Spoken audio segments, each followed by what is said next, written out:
Pulsar 150 வெறும் 31,000 kilometre தான் ஓடி இருக்குது. இந்த வண்டியில் பாருங்கள் இன்ஜின் ஆயில் மேலே ஏறாதனால எப்படி சவுண்டு கேட்குதுன்னு. இந்த இன்ஜினை ஸ்டார்ட் பண்ணி எவ்வளோ நேரம் கழித்து இன்ஜின் ஆயில் மேலே ஏறுதுன்னு பாருங்கள். அந்த சவுண்டு மாறுறதுக்கு எவ்வளோ நேரம் ஆகுதுன்னு பாருங்கள். அதனால தான் இந்த டைம் மிஷின் போனதுக்கு காரணம். வீடியோ முழுசாக பாருங்கள். கழிச்சிட்டோம் டைம் மிஷினை மாற்றிட்டோம் மாற்றாமல் அதுக்கு என்னென்ன செக் பண்ணி எப்படி மாற்றணுன்ற வீடியோ. அதுக்குள்ளே இந்த வண்டிக்கு வரதுக்கு இந்த சவுண்டு இவ்வளோ சொத்துக்கு சவுண்டு வர்றதுக்கு என்ன காரணம் அப்படி நம்ம காரணம் பார்த்து அதை எவ்வளோ ஈஸியாக சரி செய்கிறோம்ன்றதுக்கான வீடியோ முழுசாக பாருங்கள். கிலோ ஓடும்போது எவ்வளோ சவுண்டு கேட்குதுன்னு பாருங்கள். இது பார்த்தீங்கன்னா ஒரு 1300 ஆர்பிஎம் ஓடும், அவ்வளோதான். அந்த ஆர்பிஎத்தில் எவ்வளோ சவுண்டு கேட்குதுன்னு பாருங்கள். அப்போ அக்சிலேட்டர் கொடுத்தா எவ்வளோ சவுண்டு கேட்கும். ஆனால் வண்டியில் பார்த்தீங்கன்னா ஸ்மோக்கிங்லாம் இல்லை, புகை எதுவுமே கிடையாது. பீட்லாம் சூப்பராக இருக்குது. சைலன்ஸ் எல்லாம் வறண்டு போயிருக்கு. ஒரு பிரச்சனை இல்லை, ஸ்மூத்தாக இருக்குது.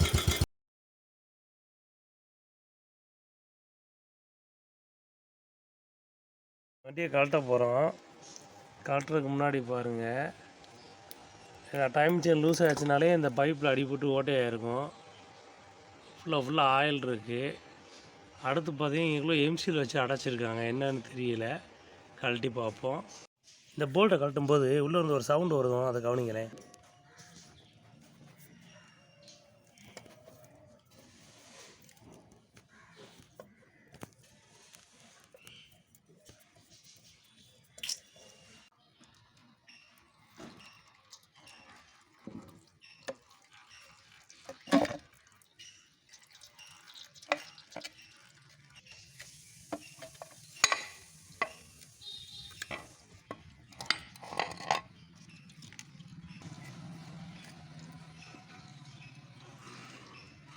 வெறும் மெட்டல் பீஸாக இருக்கு பாருங்க. டைம் மிஷின் லூஸ் ஆகி இந்த பேரில் சைடில் அடிச்சிருக்கும் பாருங்க, எப்படி மெட்டல் பீஸாக கிடக்கு. ஆயில் ஃபில்ட்ரு எப்படி இருக்குன்னு பார்ப்போம். எம்பிட்டு அடைச்சிருக்குன்னு பாருங்கள். இது ஃபுல்லாக எப்படின்னு பாருங்கள். இது பழைய ஆயில் தான் ஊற்றி விடணும், ஏன்னா அவங்க நாங்கள் மாற்றிக்கிறோம்ட்டாங்க. எப்படி இருக்குன்னு பாருங்கள். டாப் கரை கட்டிட்டு இந்த எம்சியில் எதுக்கு வச்சுருக்காங்கன்னு தட்டி பார்க்கணும். தட்டி பார்த்துட்டுனா இங்கேருந்து ஆயில் லீக் ஆகி சைலன்சரில் போட்டு புகை வருதுன்னு இந்த கஸ்டமர் வந்து பயப்படுறாராம். அது ஒரு கம்ப்ளைண்ட் சொல்லியிருந்தாங்க. இது வந்து ஒரு ஒர்க் ஷாப்லேருந்து நம்மகிட்ட வந்திருக்கு. அதுக்கப்புறம் பார்த்திங்கன்னா இந்த டைமிங் செயின் சவுண்ட் இருக்குது அப்படின்னு சொல்லி வந்திருக்கு. இந்த இன்ஜினுக்குள்ளே சவுண்டு கேட்குது, பார்த்து கொடுங்கன்னு சொல்லி நம்ம என்னென்னு காட்டி பார்ப்போம். ஹெட்டு கவரை கழட்டியாச்சு. இப்போ டைமிங் செக் பண்ணுவோம். கிராங்க் ஷாஃப்ட் டைமிங் செக் பண்ணுறோம். டைமிங் வீலுக்கும் இன்ஜின் கேஸுக்கும் சரியாக இருக்குது. அடுத்து சிசர் கியர் வீல் செக் பண்ணுவோம். சிசர் கியர் வீலுக்கும் இன்ஜின் கேஸுக்கும் சரியாக இருக்குது. ஆனால் மேலே கேம் ஷாஃப்ட் டைமிங்கை பாருங்கள்.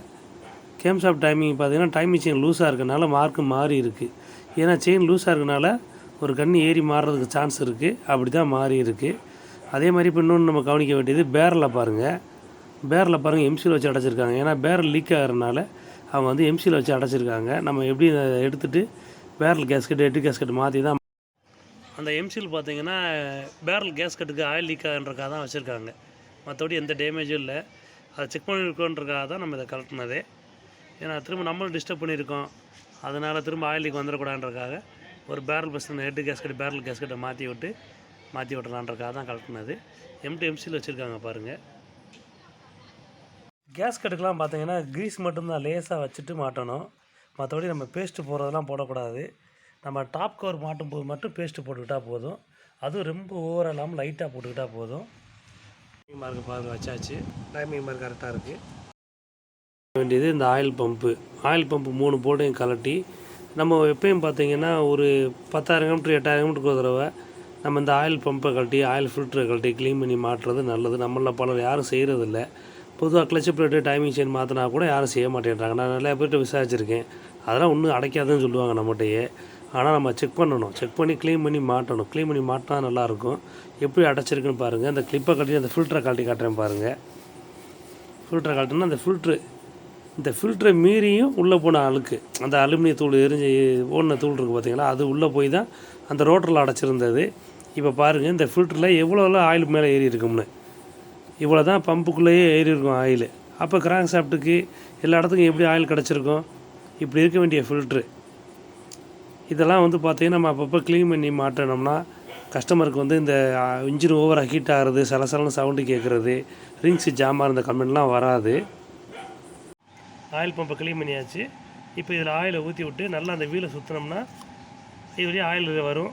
நம்ம ஆயில் பம்புக்கு நல்லா பெட்ரோல் போட்டு வாஷ் பண்ணிவிட்டு அப்படியே மாட்டாமல் ஆயிலை ஊற்றி நல்லா பம்ப் பண்ணி சுற்றி விட்டுட்டு ஆயிலை உள்ளே வச்சுட்டு நம்ம மாட்டினோம்னா இன்னும் கொஞ்சம் நல்லாயிருக்கும்.